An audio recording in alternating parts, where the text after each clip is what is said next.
हम भारत के एक ऐसे चेक पोस्ट पर खड़े हैं, भारत के मध्य प्रदेश राज्य के बॉर्डर पर, राजस्थान और मध्य प्रदेश की सीमा के बॉर्डर पर, जिसको नया गांव कहा जाता है।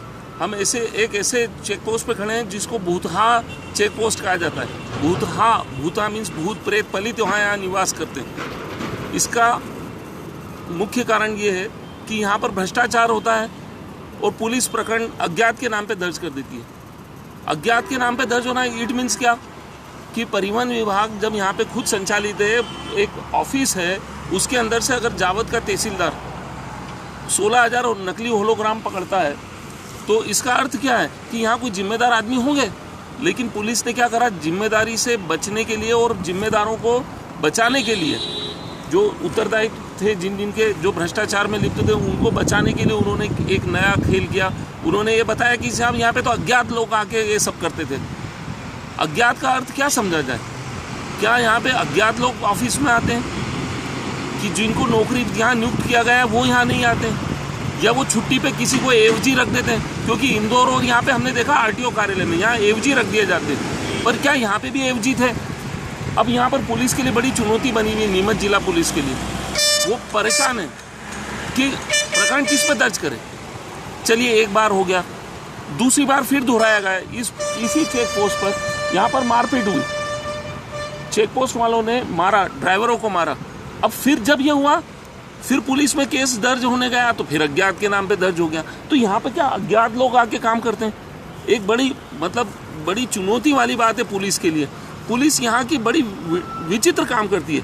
अज्ञात से हम यही आशा लगा लेते हैं कि यहाँ पर भूत प्रेत पलित आके तो नहीं कार्य करते हैं, और ये एक चुनौती वाली बात है। अच्छा, दूसरी चीज़ ये है कि यहाँ पर हो क्या रहा है।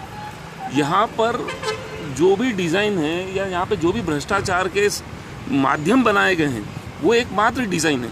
देखिए आप, यहाँ पर ये सामने टोल कांटा लगा हुआ है, ये टोल कांटे से ट्रक निकलती है।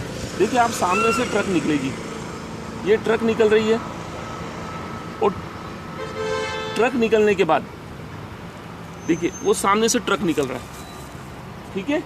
अब ये ट्रक निकलता है और सीधे बाहर निकल जाता है, जबकि यहाँ वेयर हाउस बने हुए, वेयर हाउस पे ट्रक नहीं रुकता है। ये 2 वेयर हाउस बने हुए,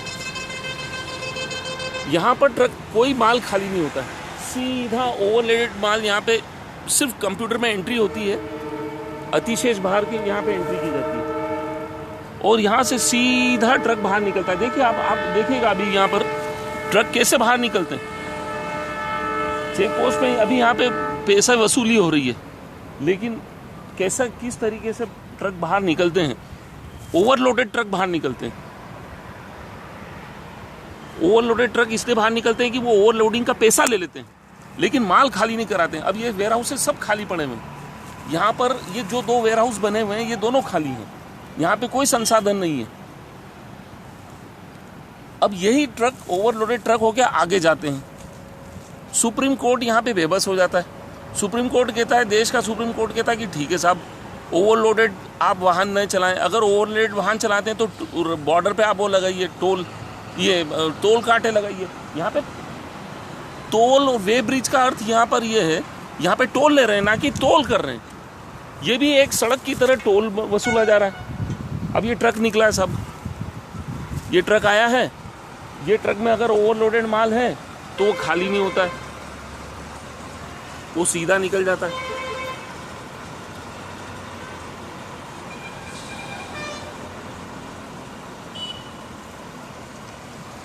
ठीक इसी प्रकार ये स्थिति फिर यहाँ पर भी देखिए, ये इस तरफ, इस हाथ पे है, ये मंदसौर की तरफ आ रहा है, राजस्थान से एमपी में आ रहा है, और ये एमपी से राजस्थान में जा रहा है। जब एमपी से राजस्थान जाता है तो ये लगे हुए वे ब्रिज, देखिए आप, ये 2 वे ब्रिज लगे हुए हैं, दोनों वे ब्रिज, और वो वहाँ पे वेयर हाउस बना हुआ है।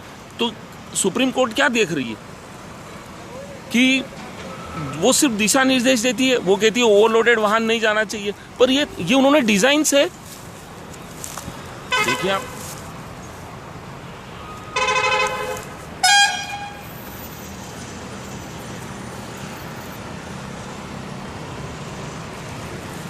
ये सब ट्रक बाहर निकल रहे हैं,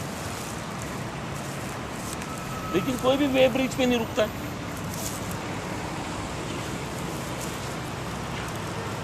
गोदाम पे कोई भी नहीं रुकता है।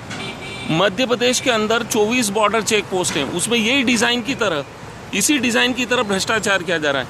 यहाँ पे टोल होता है, ओवरलोडेड की वसूली की जाती है, कंप्यूटर पे एंट्री होती है, जबकि खाली नहीं होता है, जबकि वहाँ पे माल खाली होना चाहिए। वेयरहाउस में वेयरहाउस खाली पड़े हुए हैं।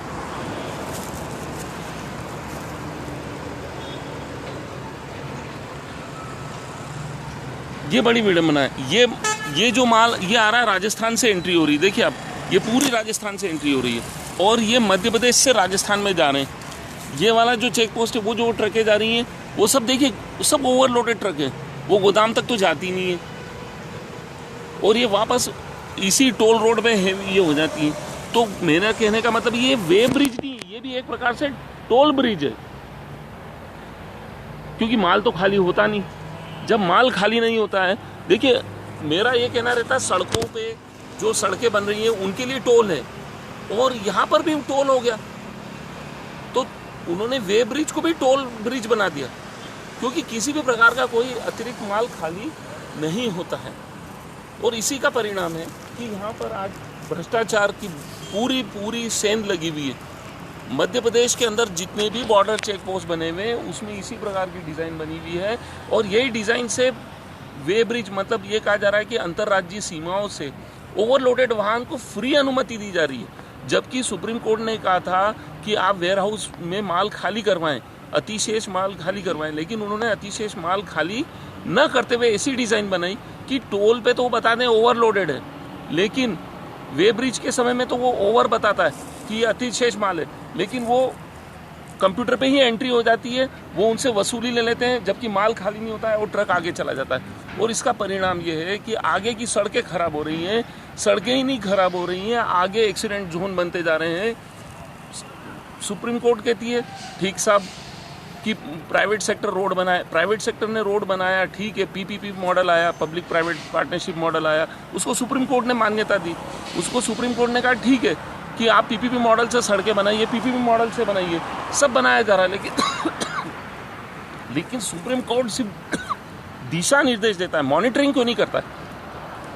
सुप्रीम कोर्ट को मॉनिटरिंग एजेंसी भी बनाना चाहिए। जिस दिन दिशा निर्देश दिए जाते हैं उसी दिन वो एक मॉनिटरिंग एजेंसी भी बनाए कि वो जाके हमको हर साल में सूचना दे कि वाकई ये ओवरलोडेड वाहन रुक रहे हैं कि नहीं रुक रहे हैं। 2005 में उन्होंने जारी किया था, आज 10 साल हो गए।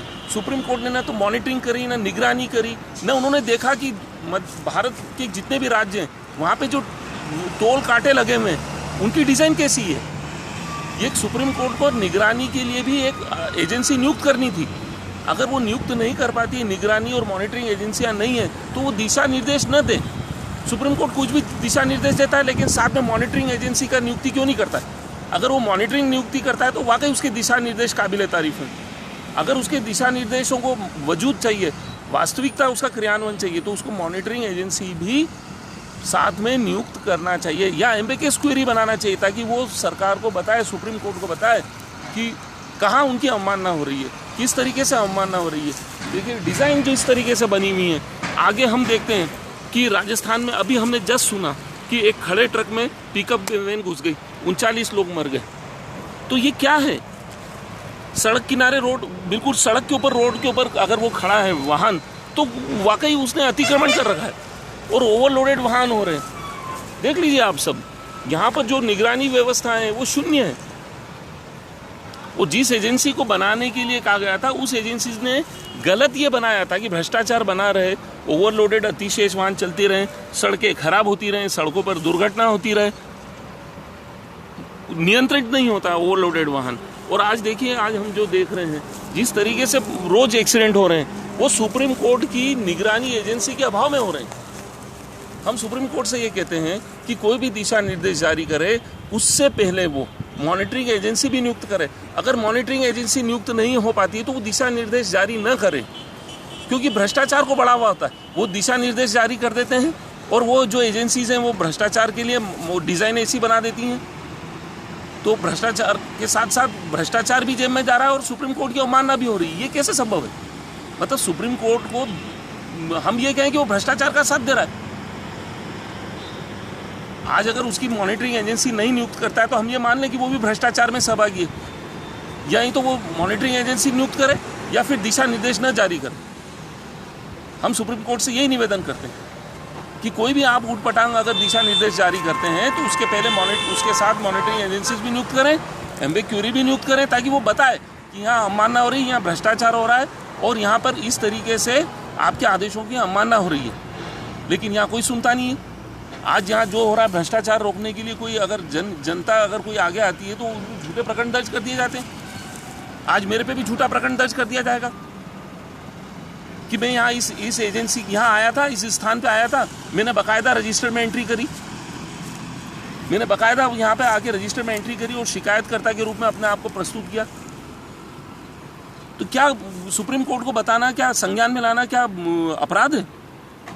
आज यहाँ पर पिछले 3 महीने से कोई राजनीतिक दल वो कर रहा है, आंदोलन कर रहा है, तो कुछ न कुछ तो हुआ होगा, तभी तो यहाँ आके बैठे हैं। झूठे प्रकरण दर्ज किए जाते हैं और भ्रष्टाचार के लिए अगर कोई प्रकरण आता है या कोई ऐसी चीज़ आती है तो पुलिस उसको अज्ञात में दर्ज कर देती है। मतलब शासन के कोई भी विभाग, आज यहाँ पे माइनिंग विभाग लगा हुआ है बोर्ड, लेकिन माइनिंग विभाग का आदमी नहीं बैठा है। जबकि अभी हमारे राजस्थान में महाघूस कांड हुआ, 40,000 करोड़ का महाघूस कांड हुआ राजस्थान के अंदर, और ये राजस्थान से ही माइनिंग का सब माल आ रहा है और यहाँ पे एक माइनिंग विभाग का आदमी नहीं बैठा है। मतलब राजस्थान के महाघूस कांड को सत्यापित करने के लिए, इसका मतलब राजस्थान में महाघूस कांड हुआ ही नहीं, माइनिंग का ही था वो। और यहाँ पे देखो माइनिंग विभाग ही नहीं है मध्य प्रदेश के अंदर, यहाँ पे बैठा ही नहीं है वो। कैसा हमारा यहाँ विभाग ही काम नहीं करता माइनिंग का, जबकि यहाँ बोर्ड लगा हुआ है। यहाँ पे पुलिस विभाग ही नहीं है, जबकि इंटीग्रेटेड जांच चौकी, तो पुलिस का भी यहाँ पे एक चौकी होनी चाहिए ना। यहाँ पे इतने सारे बने हुए तो एक चौकी पुलिस की भी हो, ताकि तत्काल वो अज्ञात का प्रकरण नहीं बना सके। तो आज ये जितने भी चेक पोस्ट बने हुए हैं वहाँ पे पुलिस की चौकी होना जरूरी है, ताकि उससे डर भी बना रहे विभागों का। अब यहाँ पे पुलिस की चौकी नहीं है, फिर इंटीग्रेटेड चेक पोस्ट का मतलब क्या है? आज अगर कोई यहाँ घटना घटती है तो जावद यहाँ से 20 किलोमीटर दूर आदमी को जाना पड़ता है रिपोर्ट करने, तब तक तो अज्ञात हो जाता है वो प्रकरण, जबकि सामने यहाँ का आदमी बैठा हुआ है और वो इसको अज्ञात बता रहा है। तो यहाँ पे क्या एवजी काम करते हैं क्या? शासन को अगर बचाना हो तो अज्ञात में पुलिस केस बना देती है, लेकिन अगर यहाँ पे किसी निजी आदमी को बनाना हो तो यहाँ 25 के आदमियों को जोड़ देती है, एनडीपीएस में 40 आदमी का नाम जोड़ देती है, जबकि बेचारे नहीं है। तो मेरा ये कहना है यहाँ पे जितने भी आदमी काम करते हैं उन सब पे प्रकरण नामजद दर्ज होना चाहिए, उन सब की शिनाख्त होनी चाहिए, उन सब की क्या होना चाहिए,